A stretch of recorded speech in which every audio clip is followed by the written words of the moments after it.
Hello, and today we're going to be reviewing the Bauer 1705c-b 20-volt compact work light. So let's go ahead and get started. Okay, just real quick, I'm going to be using a Makita battery with an adapter to power this Bauer light. Overall, everything works as intended, and I've had zero issues powering tools with this adapter. I just wanted to make sure you had a heads up on how this tool is being powered at the beginning of the video. Okay, first up we have the plastic hanging hook. Now the hanging hook on this particular light is acceptable. I personally would have preferred it to be made out of metal, but considering the price point, it being made out of plastic is understandable.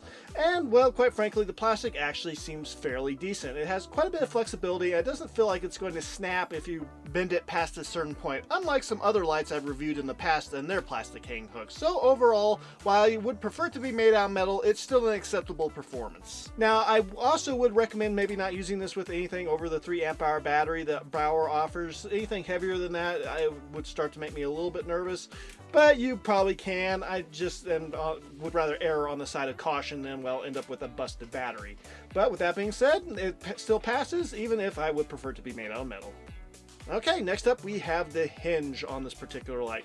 Now overall the hinge on this particular light does a very good job. It gives you quite a few options to work with. You can either have the light shooting straight up at the 12 o'clock position, and you can have it shooting down at around the 5 o'clock position as the furthest position, and there's different positions in between. So you have quite a bit of versatility with this particular light. The hinge is also strong enough to keep the light in place when you're walking or jogging, and possibly even running if you're being careful. So overall the light itself is, well, perfectly satisfactory when it comes to the hinge, and it definitely gets a pass from me. Moving on. And next up on this particular light we have the LED beads for the light. Now there are 4 LED beads arranged in a, well, basically 2 on top, 2 on the bottom, and there is a focusing element on the front that you can rotate with your fingers that is made out of plastic. You can either have it set up so that it's beaming light out very wide, or you can have it set up so that it's focused down to more of a point. And it seems to do a fairly good job at that. It's not going to be the best focusing element, but it definitely helps keep the light compact and is not going to malfunction easily, so it definitely gets a pass for me there.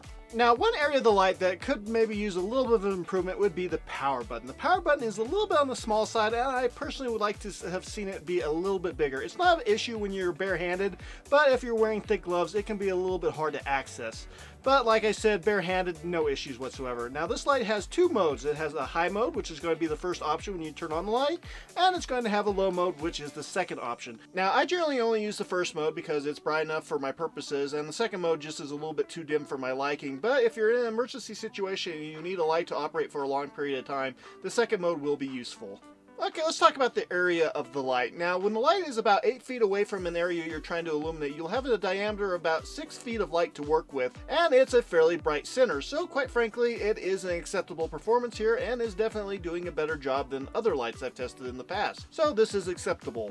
And the low mode is also going to be useful for when you're in a situation where you're trying to conserve power, say in an emergency or while camping or something like that. And the fact there's no strobe mode is also another nice feature because I hate those modes. So it passes with flying colors. Okay, without a battery, the light weighs 177 grams, which is under half a pound. So that's pretty impressive coming from this little light considering the light output.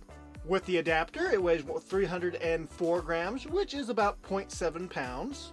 And with a 4 amp hour Makita battery and the adapter and the light itself, it weighs 843 grams, which is about 1.85 pounds.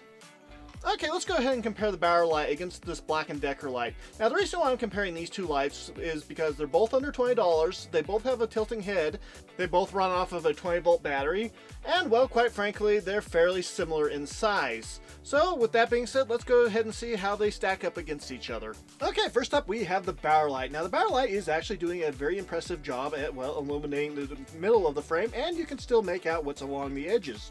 So, it's definitely a great little work light for illuminating areas, and there's enough light there that you won't have to worry about getting eye strain. So I'm going to say that it passes here. If you focus down the beam, you can definitely make out things that are a little bit further away, but it's not so focused that it's going to be good for looking at things, say, past 50 feet. Although it's not going to be the worst in this category either. So quite frankly, the Bauer light is definitely a versatile little light, and definitely the one I'm reaching for so far. But let's see how the Black & Decker stacks up. And there we have the Black & Decker light. The Black & Decker light, as you can tell, is not really putting up any competition. The area that's being illuminated is fairly small and not very large, and it's also fairly dim. No settings were changed on the camera, and it has a full battery, so there's no excuse for this kind of performance, considering that the Black & Decker light is also retailing for about $7 more consistently than the Bauer light. The Bauer light sells for about $13, and the Black & Decker light is usually around $20, although I have seen it go down in price down to around $16 on occasion. So overall, the Bauer light is definitely the clear winner here, with the only thing that the Black & Decker light was able to beat the Bauer in would probably be the fact that it has a carrying handle, which definitely makes it easier to carry. But at the end of the day, I'm definitely going to be using the Bauer light more often because, well, I don't like eye strain and I like to be able to see what I'm working on. But let's go ahead and give it the benefit of the doubt and test it one more time at a little bit further distance to see how it stacks up against the Bauer. Okay, first up we have the Bauer light. Now the Bauer light is sitting roughly 20 feet away from the side of the shipping container, as well as the Black & Decker light, but is doing a very good job at illuminating a section of the shipping container, which is about 18 feet in length. So the Bauer light is doing a very good job here. And when you add the fact that it also has a focusable element as well as 2 modes, the Bauer light is definitely the clear winner when it comes to features as well as illumination. Let's see how the Black & Decker light stacks up against the Bauer in this situation. Okay, now the Black & Decker light here is definitely still struggling. The area it's illuminating is a little bit better and a little bit more usable than what it was doing at a close quarters range, but it's still not providing enough light for me to really feel comfortable using it as an actual work light. The Bauer light is definitely doing a much better job and illuminating a much wider area, and I also like the colors in the Bauer light better as well. So yeah, the Bauer is the clear winner here. Okay, let's move on to the pros and cons. And the first pro would be 20 volt. 20 volt means that you'll be able to use your Bauer 20 volt batteries, and if you so choose to, you can use a third-party adapter at your own risk to adapt batteries over from other manufacturers like I did in this video. Well built. Overall, the build quality of this particular light is fairly nice, and I don't really see any shortcomings or problems with it. So as far as I'm concerned, the build quality is a pro on this particular tool. And it also doesn't have that crappy, shiny, smooth plastic I hate so much that the Black & Decker has. Just saying. Next up, compact. This is a very compact light, and it's a very useful tool for when you need to take it somewhere and you don't have a lot of room. And when you couple it with that folding panel, it's just a very good design, and I really appreciate it. So it's a pro in my opinion. Next up, 2 modes. I really enjoy having 2 modes, and only 2 modes. Any more than this makes it a pain to cycle through, and having a strobe mode is just annoying in every sense of the word. So quite frankly, this is a pro in my opinion. Tilting. The tilting head on this particular light is very handy and is very helpful in a variety of situations, because let's face it, not being able to illuminate what you're working on is a major headache. It's not the biggest headache, but it's definitely up there. Price. Overall, the price of this particular light is a pro in my opinion, coming in at $13. This is a very affordable 20 volt work light, and you probably won't be able to find any work light that is less expensive, that puts out more light, and is as high quality as this particular light. So the price is a pro in my opinion. Hook. Having the hook is definitely a nice feature. There's something about the hook I don't like, but at the end of the day, having the hook is better than not having the hook, and this is a pro in my opinion. And the first meh is no handle. Not having a handle is definitely a bit of a bummer, but that doesn't mean you still can't carry the light around.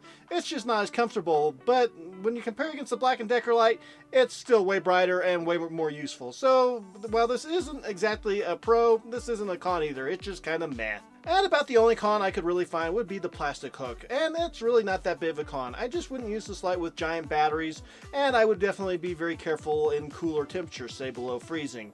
But other than that, the plastic hook is really about the only con I could find, so this is definitely a nice little light.